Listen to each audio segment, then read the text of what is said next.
पाकिस्तान के कब्जे वाले कश्मीर पीओके में चुनावी प्रक्रिया के बीच हिंसा और राजनीतिक तनाव ने गंभीर रूप ले लिया।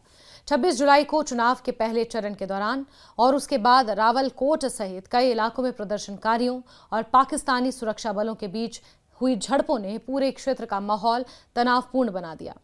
स्थानीय संगठनों और प्रदर्शनकारियों का आरोप है कि निहत्थे लोगों पर पाकिस्तानी सुरक्षा बलों ने अंधाधुंध फायरिंग की, जिससे कई लोगों की मौत हुई और बड़ी संख्या में लोग जख्मी हुए। वहीं मृतकों की संख्या को लेकर अलग अलग दावे सामने आए हैं।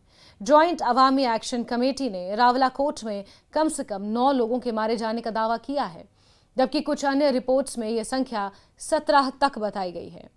हालांकि इन आंकड़ों की स्वतंत्र रूप से पुष्टि नहीं हुई है और आधिकारिक स्तर पर भी स्पष्ट संख्या जारी नहीं की गई है। रावलाकोट में हुई इस हिंसा के बाद पूरे पाकिस्तान अधिकृत कश्मीर में विरोध प्रदर्शन और तेज हो गए हैं।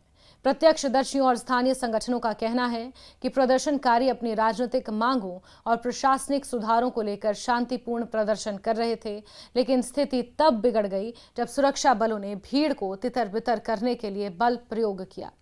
प्रदर्शनकारियों का आरोप है कि सुरक्षा बलों ने बिना पर्याप्त चेतावनी के गोलीबारी शुरू कर दी, जिससे मौके पर अफरा-तफरी मच गई।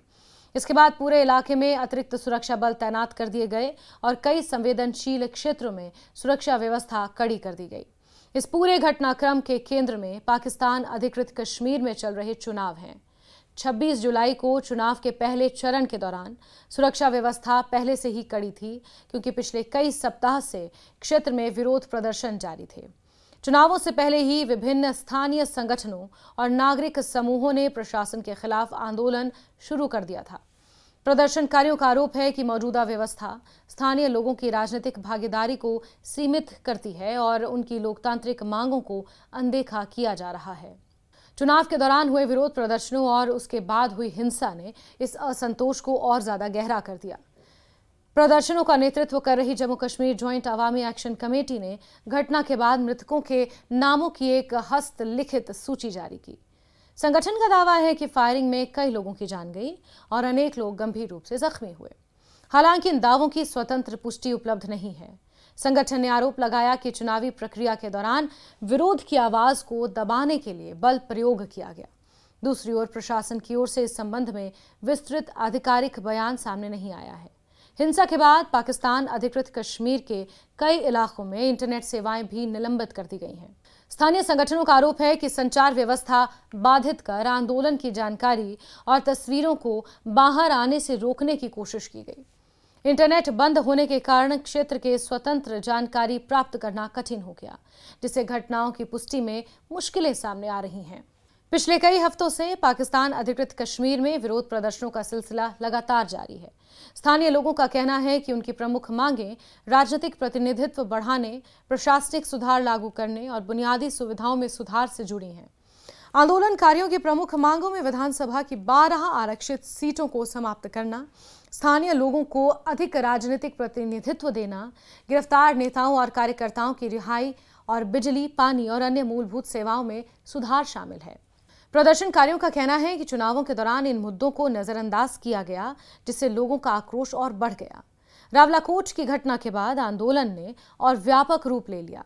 अलग अलग शहरों, कस्बों में बड़ी संख्या में लोग सड़कों पर उतर आए हैं।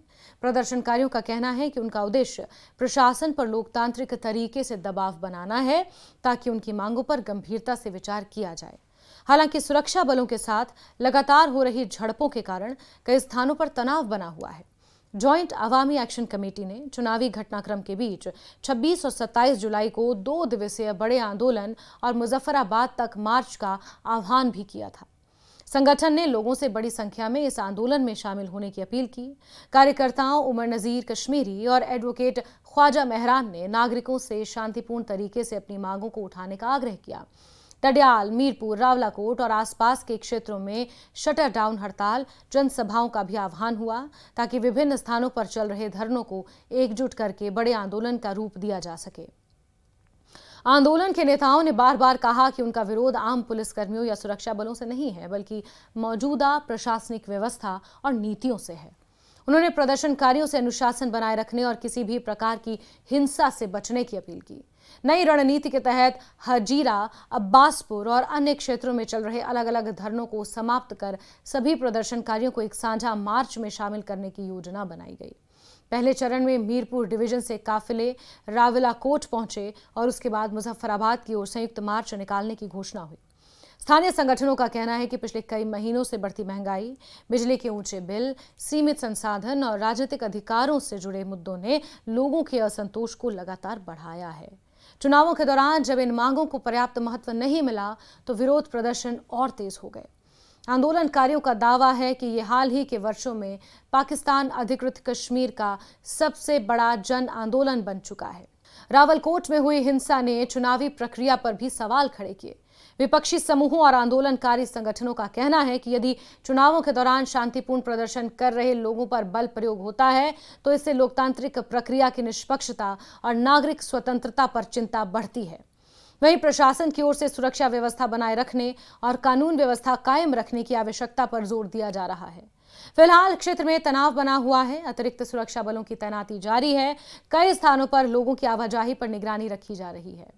मृतकों और घायलों की संख्या को लेकर अलग अलग दावे किए जा रहे हैं, लेकिन आधिकारिक आंकड़े अभी स्पष्ट नहीं हैं। इंटरनेट सेवाओं पर प्रतिबंध और सीमित सूचना प्रवाह के कारण स्वतंत्र रूप से घटनाओं की पुष्टि भी चुनौतीपूर्ण बनी हुई है। पीओके में चुनावों के दौरान हुई ये हिंसा अब केवल कानून व्यवस्था का मामला नहीं रह गई, बल्कि एक क्षेत्र में लंबे समय से चले आ रहे राजनीतिक असंतोष, प्रतिनिधित्व की मांग और प्रशासनिक सुधारों की बहस से जुड़ गई है। आने वाले दिनों में प्रशासन, राजनीतिक दलों और आंदोलनकारी संगठनों की प्रतिक्रिया इस बात को तय करेगी कि ये संकट किस दिशा में आगे बढ़ता है। फिलहाल रावलाकोट और आसपास के इलाकों में हालात संवेदनशील हैं। पूरे क्षेत्र की निगाहें आगे की राजनीतिक और प्रशासनिक गतिविधियों पर टिकी हुई हैं।